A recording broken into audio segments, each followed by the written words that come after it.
Wala na sigurong masasay pa sa araw na makita ang sarili na makabangon muli.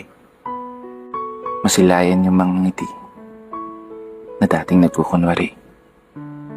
At higit sa lahat, yun ay ang muling makabawi sa lahat ng mga nagawa mong pagkakamali.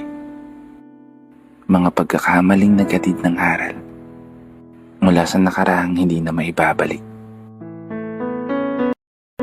Kasi alam mo, sabi nila, mas magaan kapag tanggap mo na.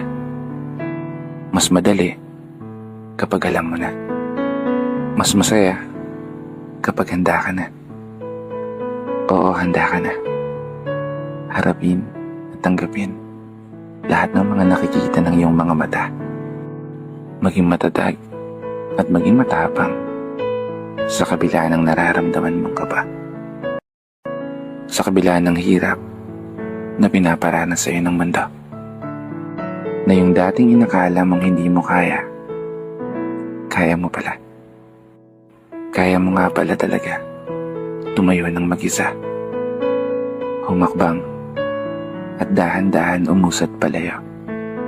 Habang pinupunasan ng mga luha na kusang natutuyo.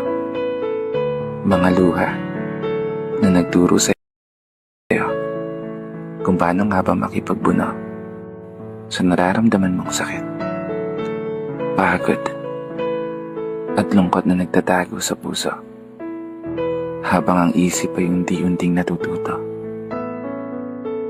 Basta tandaan mo, talikuran ka man ng lahat, kailan may hindi tatalikod ang sarili mo sa'yo. Iwan ka man ng lahat, magiging tapat pa rin ko sa'yo. Kaya kahit ano man ang mangyari, ingatan mo sana at alagaan ang sarili mo. Dahil yan ang magiging kakampi mo sa araw na talikuran ka ng mundo.